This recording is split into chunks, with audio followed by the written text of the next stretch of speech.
Hello YouTube, and some of my longtime subscribers might remember that once upon a time ago I used to do buying guides for systems, and I did two, I believe, one for Super Nintendo and one for PS Vita.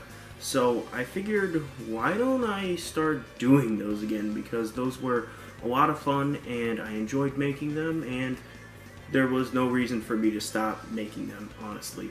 So I figured that to bring them back successfully, I should start with my favorite video game system of all time, the Sega Dreamcast. And for this first part, we're going to do a $100 budget like I always do, and I'm going to go over, in my opinion, the 5 games that best define the Dreamcast that you can get for under $100. Let's get it. Alright, so the first thing that I do want to note is that I prioritized single player experiences, single player games and everything when I was making this list, so don't expect something like Phantasy Star Online where it's mostly for the multiplayer gameplay. That's unfortunately enough gone nowadays unless you have a Dream Pie. So I just prioritized single player experiences because that's what I prefer, and there will be plenty of time for multiplayer games in the next part. So the first game up, this is a game that goes for $35 on average on eBay, and in my opinion, it is 100% worth that. It is a very fun game, it's loud, it's proud. In my opinion, it's one of the games that best describes the Dreamcast, and that is Jet Grind Radio. This is a fantastic little arcade-style mission-based game, very fun game, really great visuals for the time that have aged pretty well. Let's check out some gameplay.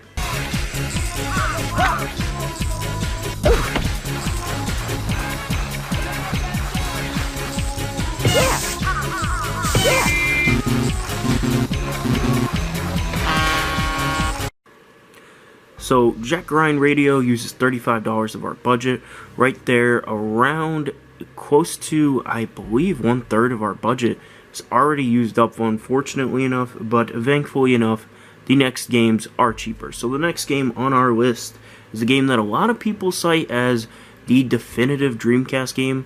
I don't personally agree with it. I'm not a fan of this game, honestly speaking. This game really bores me, if I'm being brutally honest. But the next game is Shenmue. Now, how much does Shenmue cost? Well, for a while, Shenmue was around a $35, $40 game, but thankfully enough, nowadays it's dropped to being around a $25 game, and the reason why is because it just recently got an HD port and everything, and because of that, the prices are greatly down, because people are just buying the HD ports when they want to play this. So Shenmue, even though I'm not a fan of it, I would recommend for you to try it. Let's go into some gameplay.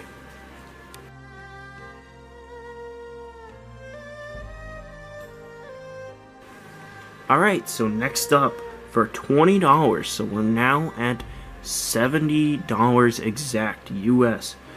For $20, I have with me a copy of Sonic Adventure. Yes, that's right, Sonic Adventure, the best-selling game on the system, is now a $20 game. Honestly, this game is actually a little bit hard to price based off of eBay averages, which is what I was going off of for everything. This was around a $15 to $25 game, honestly, but I kept seeing it go in between one of those two, so I figured I'd go with the medium price, which was 20 bucks. So Sonic Adventure, in my opinion, is a game that you really have to play to decide if you love it or hate it. Personally, I love it. I have loved it ever since I was a little kid, and still to this day, I still very much enjoy this game. So let's check out some gameplay to see what it's like.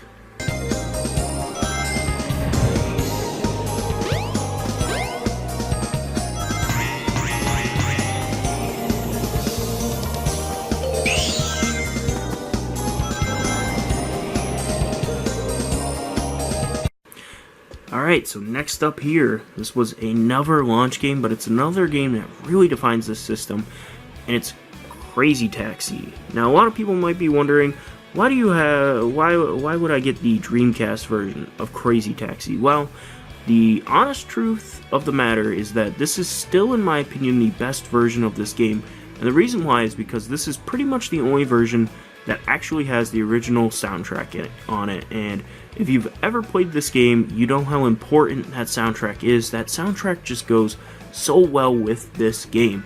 It is honestly a key component of this game's enjoyment, in my opinion. So with Crazy Taxi, that brings us to $90, and let's look at some gameplay of Crazy Taxi so that way you guys know what you're getting into with this one.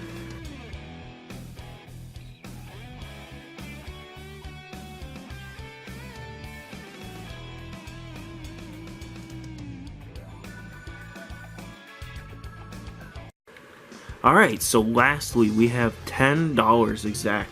And $10 can't get you a lot normally, but in my opinion, this game is 100% worth that $10. And that is Tony Hawk Pro Skater.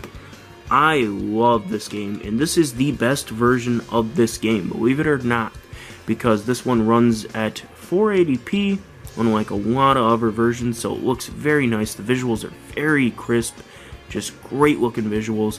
The CD quality music is another thing that I really like to point out, is that this is the best that the game actually sounds and everything on playing it on actual hardware. And of course, I don't know if it's just me who's ever noticed this, but this version of this game is better than the PS1 version because of one exact reason, and it's because they ironed out the landing. Yes, I know that might sound weird. What do I mean by landing? So in the PS1 version, sometimes you would just fall if you came at a land a little too much at an angle. Here they fixed it and they made it to where it's only if you're on your side when you're landing will you actually fall, which is a huge improvement in my opinion. I absolutely love Tony Hawk Pro Skater. I'm just as obsessed with this game as I was when I played it back when I was 3. This is one of my favorite games ever. And for $10, the remainder of our budget, of course this is the last game I would recommend. So let's show you guys some gameplay.